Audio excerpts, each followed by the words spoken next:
Hello everyone, we the Team Hawks take immense pleasure in explaining you about our project. So as a part of NASA Space Apps Challenge 2020, we have chosen the domain home planet at your fingertips, which is basically a subdomain of observe. So over the years, we have seen global warming as one of the major issues that has affected the world in terms of climate change and rise of sea levels. So as engineers, we would like to address this issue by using advanced techniques and advanced algorithms. During this hackathon, we have been provided with NASA's real-time data sets. So we are going to use NASA's GISS data sets for this challenge, which will provide us the CO2 emissions per year and also the average mean temperature rise for every year. So using these data sets, we are planning to create a predictive machine learning model which would help us predict the rise in temperature levels in the future years based on the CO2 emissions per year. So as we see global warming, there are many reasons that cause global warming, one of which is CO2 emissions. So we as a team, we are going to concentrate more on this the amount of CO2 emissions that are occurring per year, and based on that we are going to predict that at what level the temperature is going to rise for future trends.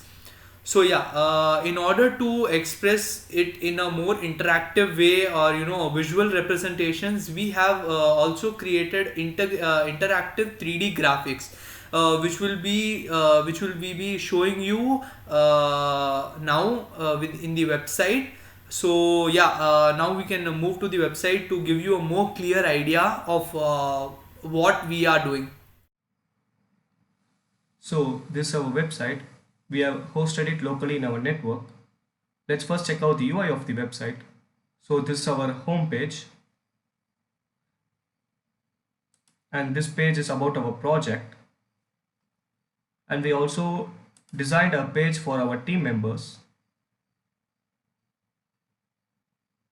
So let's go and check out the global temperature rise predictor. Our machine learning model is running in the backend. So let me check for the year 2025, and the average concentration of CO2 in our atmosphere is around 400. Let me type 450 and check. So here we can see that our model has predicted a temperature rise of around 1.4 degrees Celsius, and it also gives an additional message based on the temperature rise. Let us be vigilant. Things could get out of hand soon.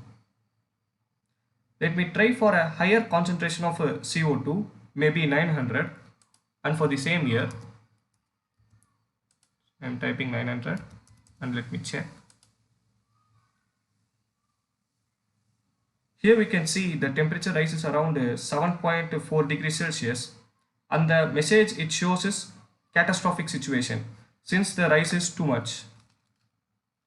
Now we will check for concentration lower than the average for the same year 2025.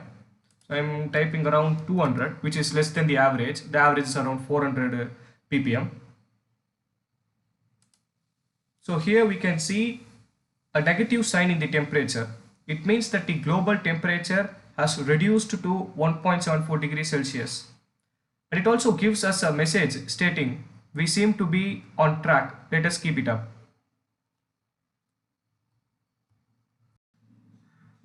So let's move on to our global temperature rise visualizer. Our dataset contains the temperature data from 1910 to till date. In this, we took the temperature data from the year 1951 to 1980 as the average. Based on these average, the spikes has been plotted on the globe. Blue and purple spikes indicates that the temperature is cooler than the average, and red and yellow spikes indicate the temperature is higher than the average temperature. So the first one is for the year 1910, and we can see the temperature is much cooler than the average temperature. And we can also see that there is no spikes in ocean and seas. This is because our dataset contains only surface air temperature and not the ocean air temperature. So till the year 1940, the temperature is much cooler. This is for 1920. and this is for 1930, and this is for 1940. And after the year 1980, the temperature started to rise steadily. For 1980, we can see a lot of yellow spikes, then the blue and the purple spikes, and this for 1990. And around the year 2010, we have seen the Arctic and the Antarctic glaciers started melting. Let's see how our visualizer has plotted it. So I'm selecting 2010, and here we can see there is a huge spike, huge temperature rise in the Arctic region. You can also see the most of the spikes are in red color and orange color. So there is a huge temperature rise in the Arctic region in 2010 than the normal temperature, and we can also see a small temperature rise in the Antarctic region. So this is our project. Thank you for watching the video. Thank you.